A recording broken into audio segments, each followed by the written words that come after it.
केवल द्वादशी तिथि को, कोई सी भी द्वादशी हो, अब बहुत क्लेश मचा होता है, चाहे सास बहू का हो, भाई भाई का हो, रिश्तेदारों का हो, आपस में एक दूसरे का कहीं मान नहीं सम्मान नहीं, जरा जरा सी बात में अगर क्लेश हो रहा है, कुछ ना करिए, एक बेलपत्र लीजिए और बेलपत्र को लेकर उसमें चंदन लगाकर और अपना नाम और गोत्र बोलकर, अपने परिवार का गोत्र बोलकर, जहां से पानी नीचे गिरता है उस जलाधारी में की हंडी को डाल दीजिए।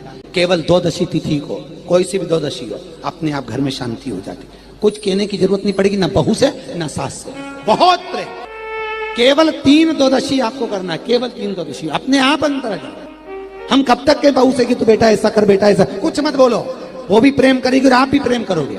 और केवल एक को प्रेम नहीं चाहिए कि आप कहो कि मैं बहू के लिए कर रही हूँ, बहू के मैं सास के लिए, हमें उसका प्रेम नहीं चाहिए, आप तो पूरे परिवार के लिए करो कि आपस में सबका प्रेम बने।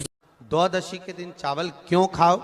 क्योंकि द्वादशी के दिन जब हम चावल का पहला गासा खाएंगे, चावल का गासा जैसे हमारे मुंह में जाएगा तो जितने जीव उस चावल में रहेंगे उसको हमारी एक दिन पहले की एकादशी का पुण्य मिल जाएगा और वो जीवों का फिर जन्म नहीं होता, वो मोक्ष पा जाते हैं, उनकी फिर कोई जन्म 84 लाख योनियों में उनका कोई जन्म का क्रम नहीं रहेगा। भगवान शिव के प्रयास, जिनको थायराइड की प्रॉब्लम हो जाती है ना, थायराइड की बीमारी हो जाती है, उसको भी कुछ नहीं करना चाहिए। जहां पर शंकर भगवान की छोटी लड़की अशोक सुंदरी, आपको भी स्थान बताया था कथा के शुरू में, अशोक सुंदरी की जगह पर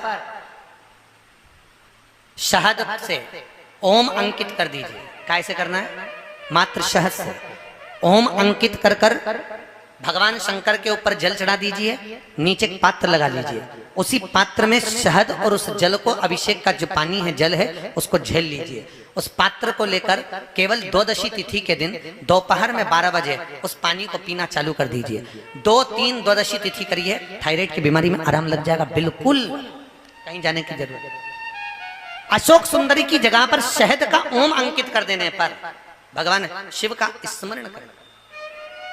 एक कटोरी में पंचामृत बनाकर ले जाते हैं, दूध, दही, शहद, घी, शक्कर, ये सब मिलाकर यदि आप लेकर जाते हैं और ले जाकर भगवान शंकर के सामने समर्पित करते हैं, एक बेलपत्री अशोक सुंदरी, अभी तक आपने जो बेलपत्री चढ़ाई है अशोक सुंदरी के ऊपर, डंडी का मुख जहां से पानी बहता है उस ओर रखा जाता है। पर जब हमें ऐसा लग रहा है कि हमारे पितृ भूखे हैं या हमारे पूर्वज प्यासे हैं या उनको भाग नहीं मिल रहा, इसलिए मेरा कोई काम नहीं हो रहा, इसलिए शिव राजी नहीं हो रहा है, तो ये बेलपत्री के भाग को बदल दिया जाता है। ये बेलपत्री अशोक सुंदरी की जगह पर जब चढ़ाया जाता है तो ये पत्ती का जो भाग है जहां से पानी बहता है उस ओर रखा जाता है और ये डंडी का भाग शिवलिंग की ओर रखा जाता है। और यहीं पर भगवान शंकर को जो तुम पंचामृत बनाकर लेकर गए हो वो पंचामृत चढ़ाया जाता है और वही पंचामृत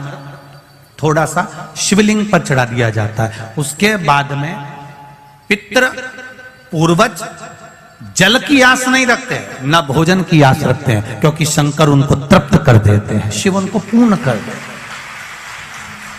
हिंदू धर्म, हमारा शास्त्र कहता है, हमारे शास्त्र, हमारे वेद डॉक्टर वर्णन करते हैं कि पीपल के पत्ते को अगर एकादशी और द्वादशी के दिन एक तांबे के पात्र में गला कर रख दिया जाए और उस पानी का आचमन 3 बार करा जाए तो जिसकी नाड़ियां चोक भी हो जाती है, डॉक्टर बोले इसका बाईपास करना पड़ेगा, उसको केवल 3 आचमन पानी एकादशी और द्वादशी को पीपल के पत्ते का कराया जाए तो अंदर की नाड़ियां भी खुल जाती हैं। पीपल के पत्ते का इतना प्रमाण हमारे विष्णु पुराण में वर्णन है।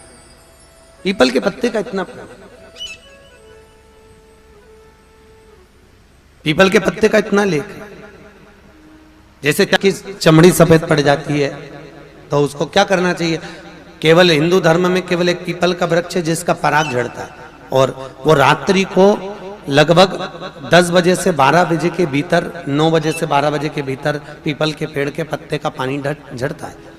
उसके नीचे एक थाली रख देना चाहिए और उस थाली में पीपल के पेड़ के नीचे रख दो और उसका पराग जब झड़ जाए वो पानी को बाल्टी में धो लो और धोने के बाद उस थाली को उस पानी से 15 दिन, 8 दिन, 20 दिन स्नान करिए, धीरे धीरे चर्म रोग समाप्त हो जाता है। सफेद जो चमड़ी पड़ी वो वापस अपने रंग में आना चालू हो जाती है। पत्र लीजिए, तो ये 2 पत्ती के बीच में जो जगह होती है इस बीच वाली जगह पर पीला चंदन पूरे तरह से उसका लेपन कर लीजिए। हफ्ते में एक बार आप करोगे, आपको दूसरे हफ्ते में मालूम पड़ जाएगा कि आपके अंदर की गलत सोच समाप्त हुई कि नहीं। किसी भी शिवालय में अगर शंकर के मंदिर नहीं जा सकते हो तो अपने घर में जो शिवलिंग हो वहां समर्पित कर दो, तुम्हारी मर्जी पड़े जैसी चढ़ा दो, बस शंकर के शिवलिंग पर चढ़ा। मंदिर में हो तो नंदी के पीछे, और घर में हो तो किसी भी स्थान पर सुख आसन लगाकर, मतलब आराम से बैठकर, और अपनी सीधी साइड की नासिका को बंद करना है और उल्टी नासिका से श्वास लेना। 1 से 1.5 मिनट तक श्वास लेना प्रारंभ करो। उस समय पर अगर तुम्हारी चंद्र नाड़ी प्रबल हो जाए तो उसकी बुद्धि में से गलत विचार समाप्त हो जाए। उस चढ़े हुए जल को जब आप थोड़ा सा लेकर आते हो, आपको बताया था ना कि खाली लोटा नहीं लाना चाहिए, खाली कलश शंकर जी के मंदिर से वापस नहीं लाना। शंकर भगवान को जल चढ़ाया, चढ़ाने के बाद थोड़ा सा जल हाथ में या कटोरी में या कलश में झेल लिया, भले 2 बूंद लाओ पर अपने घर पर लेकर आओ। उस 2 बूंद जल का भी स्पर्श कलश के अंदर हाथ की 3 उंगलियां लगाकर अगर त्रिशूल पर टच कर कर मात्र आपने उस कलश के अंदर लगा दिया और वो जल भी आपने अपने घर पर छोड़ दिया, छीट दिया या उसका आचमन मात्र हो गया, तो व्यक्ति का यश बढ़ना अपने आप प्रारंभ हो जाता है, उसकी यश की प्राप्ति उसको होने लगती है, उसको यश की वृद्धि होने लगती, उसको यश की प्राप्ति होने लगती है। त्रिशूल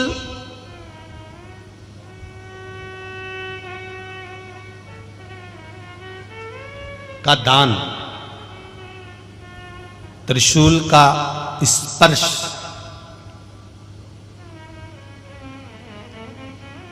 एक बहुत अच्छी बात कहना चाहेंगे, आपके स्मरण में रहना चाहिए, बहुत सुंदर स्मरण। कभी अगर मौका लगे, कभी अगर मौका लगे और शंकर भगवान का बहुत सुंदर श्रृंगार हो गया, बहुत सुंदर श्रृंगार हो गया, और शिव जी पे माला भी बहुत अच्छी चढ़ी है, बेलपत्र भी अच्छी चढ़ी है, धतूरा भी अच्छा चढ़ा हुआ है, फूल भी अच्छे चढ़े हुए हैं, और आपने देख लिया शिव जी का बहुत अच्छा श्रृंगार हो गया, और तुम्हें कभी मौका लग जाए ऐसा,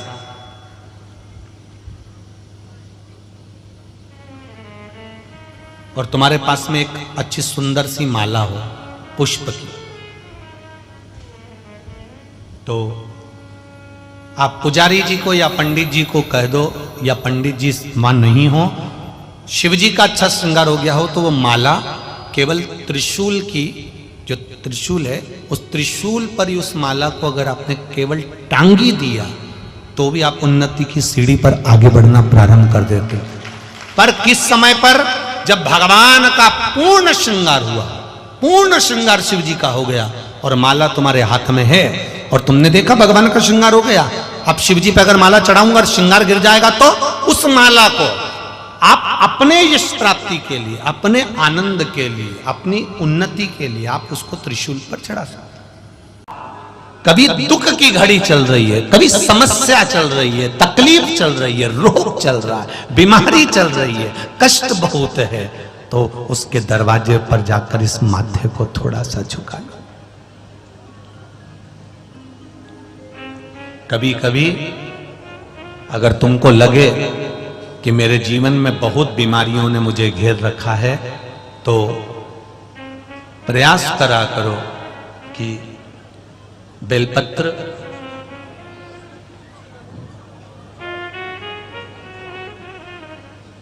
जो ये बेलपत्र होती है, इस बेलपत्र की जो ये डंडी होती है, इस बेलपत्र को अशोक सुंदरी वाली जो जगह होती है वहां पर इसका चढ़ाकर डंडी का जो भाग है वो शिवलिंग की ओर हो जाए, और यहीं से जल चढ़ाते चढ़ाते चढ़ाते चढ़ाते अशोक सुंदरी से जल चढ़ाते चढ़ाते ओमकार जैसा, ओमकार जब हम अशोक सुंदरी से चालू करेंगे तो वो जल पहले गणेश जी के पास जाएगा, फिर वापिस अशोक सुंदरी के पास आएगा, अशोक सुंदरी से कार्तिकेय के पास जाएगा, कार्तिकेय से महादेव के पास जाएगा। ऐसा ओमकार जैसा जल, जब तुम्हें लगे कि बीमारी बहुत घेर रखी है और बहुत बीमारी ने घेर लिया, कोई किडनी, कोई लीवर, कोई बहुत शरीर में कष्ट, कोई रोग बीमारी, या कहीं तुमको ऐसा लग रहा है कि मेरा गर्भ 20 साल हो गए, 22 साल हो गए, संतान नहीं, तब भी इस प्रयोग को जरूर करिएगा। डंडी का मुख शिवलिंग की ओर, पत्ती का मुख अशोक सुंदरी की ओर। जल चढ़ाते समय अशोक सुंदरी से धार चालू कर कर गणेश जी पर, गणेश जी मालूम है ना सबको कहां गणेश जी होते हैं, कहां कार्तिकेय होते हैं, एक बार समझ लो उसको भी अच्छे से।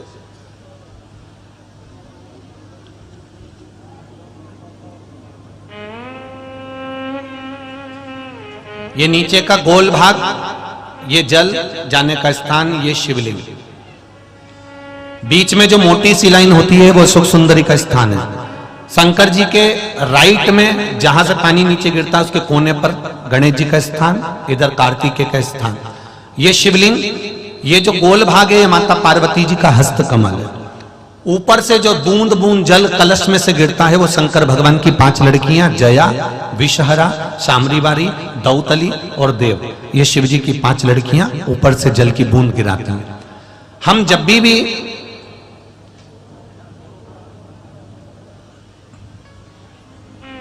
अगर इस कार्य को कर रहे हैं तो बेलपत्री जो चढ़ा रहे हैं वो अशोक सुंदरी वाली जगह पर बीच में चढ़ा दिया, डंडी का मुंह के दरों। जल चढ़ाना यहीं से चालू करा, यहां से गणेश जी पर गया, गणेश जी से अशोक सुंदरी पे आया, अशोक सुंदरी से कार्तिकेय पर आया, कार्तिकेय से देवादिदेव महादेव पर आया। ये ओम बिंदु जल है, इसको हरिओम जल भी कहता है।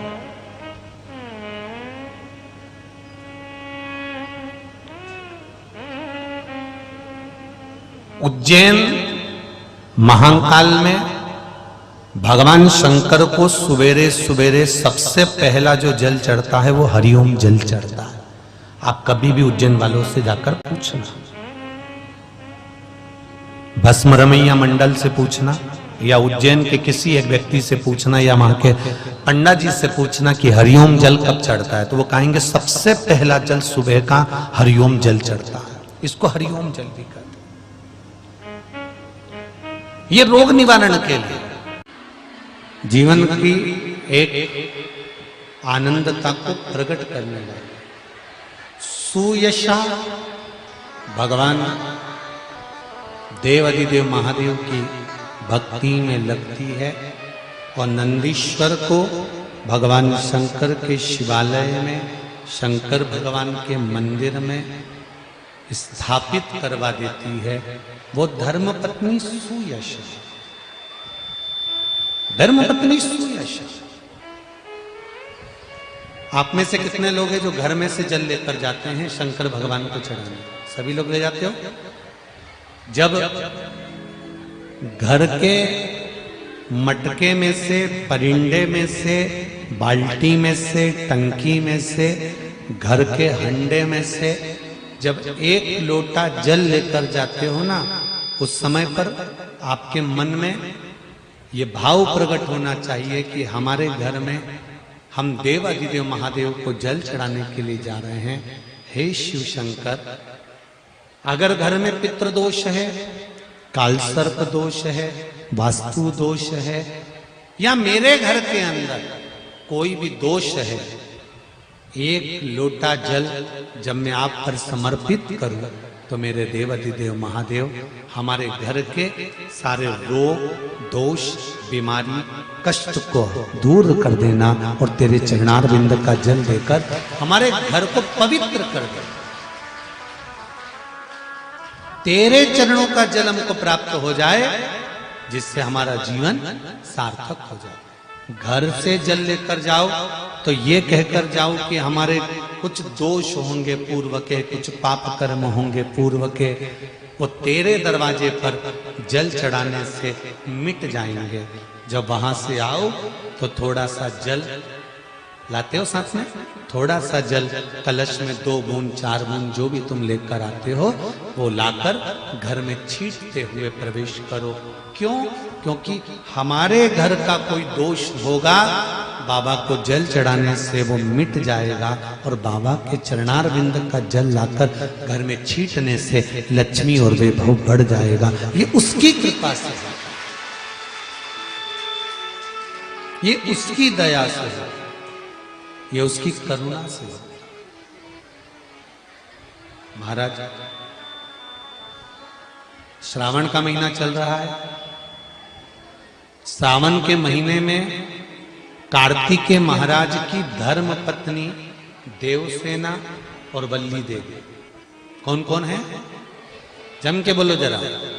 देवसेना और वल्ली।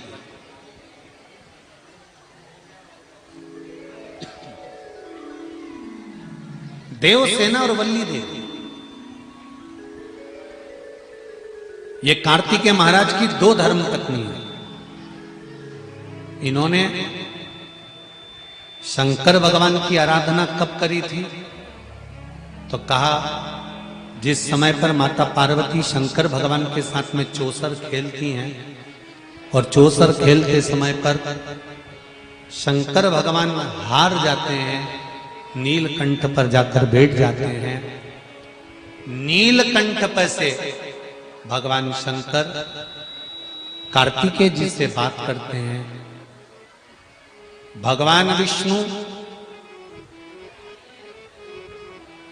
स्वयं पासा बनते हैं, रावण निर्णायक बनता है और कार्तिकेय के कहने पर वापिस पुनः शंकर भगवान चौसर खेलने के लिए माता पार्वती के साथ बैठ जाते हैं। फिर वापिस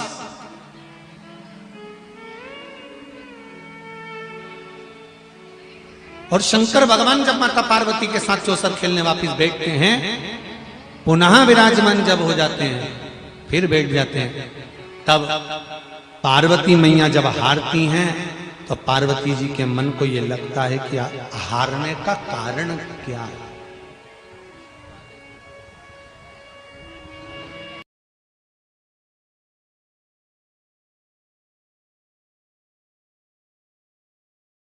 करता था और आरती करने से पहले घंटी बजाता था। घंटी बजाते समय सबको आवाज लगा देता था, सबको बुलाता था कि मेरी काकी आ जाओ ने, काका आ जाओ ने, बुआ आ जाओ ने, फूफा आ जाओ ने, नाना आ जाओ। आज भी हमारे यहाँ आरती करते समय नियम है कि घर का व्यक्ति जब आरती करता है फिर परिवार के लोग आ जाते हैं, आरती की थाली इसको दे दी जाती है, फिर कोई आ गया उसको दे दी जाती है, फिर उसको दे दी जाती है। बोलो सही है कि गलत है? हमारे यहाँ सत्यनारायण भगवान की पूजन करो तो आरती की थाली बदलती रहती है। तुमने आरती करी उसके बाद उसको दिया, उसके बाद उसको दिया, उसके बाद उसको दिया, बदलती चली जाती है। कहीं काका जी ने, बुआ जी ने, चाचा जी ने, नाना जी ने, फूफा जी ने, सबने आरती कर कर कर आरती की थाली को बदलते जाते हैं। कई लोग हंसते भी होंगे कि ये सनातन धर्म में ये कहाँ का प्रपंच है कि एक जनी आरती करते करते इसको दे दिया, इसने आरती करी उसको दे दिया, उसने आरती करी उसको दे दिया, उसने आरती करी उसको दे दिया। आखिर क्यों, किस लिए, क्यों गरुड़ घंटी का नाद किया जाता है, क्यों आरती में सबको बुलाया जाता है? तो इस सिंह केतु के मित्र चंड भील ने रोज का नियम था कि भगवान की आरती करते समय सबको बुलाता था, सबको बुलाता था। तो इसने सबको बुलाना चालू करा। सबको बुलाते बुलाते इसका नियम था, आखिरी में पत्नी को आवाज लगाता था कि सुनो आरती प्रारंभ हो रही है, आ जाओ, जल्दी आओ। और आज ये भूल गया कि मेरी पत्नी तो जलकर भस्म हो गई थी, बस आरती की थाली हाथ में थी और चंड ने पुकारना प्रारंभ करा, सुनती हो देवाधिदेव महादेव की आरती प्रारंभ हो रही है, जल्दी आओ, जल्दी आओ। और आरती शुरू हुई। भगवान शंकर के शिवलिंग के ऊपर दीप की बाती जाती है और पत्नी दौड़कर जले हुए मकान में से बाहर निकल कर आ जाती है। धधकते हुए उस अग्नि में से पत्नी निकलकर बाहर खड़ी हो जाती है। पति की आरती के समय पर जब थाली पत्नी ने हाथ में ली, पति देवाधिदेव महादेव को देखता है और अपनी धर्म पत्नी को देखता है, ये कौन आ गया? आरती पूरी होती है। पति ने देवाधिदेव महादेव को प्रणाम कर कर अपनी धर्म पत्नी से पूछा, तुम कहां से आ गई? तुम्हारी चिता की भस्म तो शिव जी को चढ़ाई है। पत्नी कहती है, मैंने जब मकान में आग लगाया, आग लगाकर जैसे ही पहला चरण मैंने अंदर रखा, रखते से ही एक बूढ़ा सा बाबा और एक बुढ़िया सी माँ अपनी गोदी में अपने पल्लू से मुझे ढककर अंदर सुला ली और मेरी नींद लग गई थी। मुझे नहीं मालूम कि क्या हुआ। जैसे अभी वो बहन ने कहा कि डूम गिरा, पंडाल गिरा, बिजली चमकी, पानी गिरा, हवा तेज चली, 15 मिनट में कहां तहस नहस हुआ। मैं उस टेंट के अंदर थी, पर यह पता नहीं पड़ पाया कि मुझे बचा कौन रहा था, कौन था, कहां से आ गया, कैसे आ गया। ये बेटी वेंटिलेटर पर पड़ी थी, कहां से शिव आ गया, कहां से बचा लिया। वो गाय लकवा लग गया था, नीचे गिर गई थी, सारे डॉक्टरों ने कह दिया नहीं उठेगी, पर बाबा का नाम लेकर उठी तो सरीना। तो कहां से शिव आता है, कैसे शिव आता है, कहां पहुंच जाता है, ये मालूम तो पड़े। पत्नी से पूछा तू कैसे आ गई, कहा अंदर अग्नि में कोई बूढ़ा और बुढ़ी बैठे हुए थे और मुझे बचा लिया। और कहते हैं जा आरती चालू हो गई, उठो आरती हो रही है, जाओ।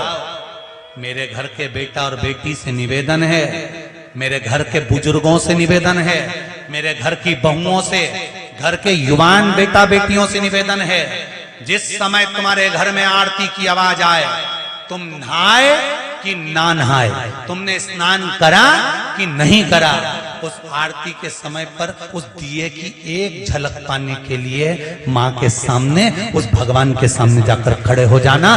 दुनिया का आधा दुख तो समाप्त हो जाएगा, आधा दुख समाप्त हो जाएगा। आज मंदिरों में मशीनों से आरती करी जा रही है, नगाड़े मशीनों से बज रहे हैं, घंटियां मशीनों से बज रही है। जरा उस आरती के महत्व को तो समझो कि पहले गांव में जब आरती होती थी, पूरे गांव के घर से एक एक व्यक्ति उस आरती में पहुंचते थे। सब नहीं जा पाते थे तो एक घर का व्यक्ति पहुंचता था। क्यों पहुंचता था कि जब वो आरती में से आता था तो आरती की बलैया लेकर जब वो घर में पहुंचता था, उसके आरती की बलैया लेते समय हाथ में जो आंच लग जाती थी, कपूर की लो लग जाती थी, वो घर के जिस अंग पर, घर में जहां जहां वो हाथ लगता था, उस घर से हला बला सब चली जाती थी। क्यों कहते हैं कि आरती में जाओ, क्यों कहते हैं कि घर में आरती हो तो मंदिर नहीं जा सकते, तो घर की आरती को अपनी खिड़की में से झांक कर तो देख सकते हो। शिवाय नमस्तुभ्यम। दोस्तों, हर हर महादेव। 16 नवंबर दियोदशी तिथि को करें यह उपाय। अगर घर में कलेश हो रहा हो, सास बहू की नहीं बन रही हो, अड़ोसी पड़ोसी में लड़ाई झगड़ा हो, तो कुछ नहीं करना है। एक शिव मंदिर जाकर के दियोदशी के दिन एक बेलपत्र पर चंदन लगाकर उसको जहाँ से जल गिरता है उस जगह पर रख दीजिए। आपकी सारी मनोकामना पूरी, सास बहू का झगड़ा समाप्त हो जाएगा। किसी कुछ करने की और कुछ उपाय करने की जरूरत नहीं, बस आप ये उपाय कर लीजिए। हर हर महादेव। 3 दियोदशी करिए, आप उपाय अवश्य करिए। हर हर महादेव।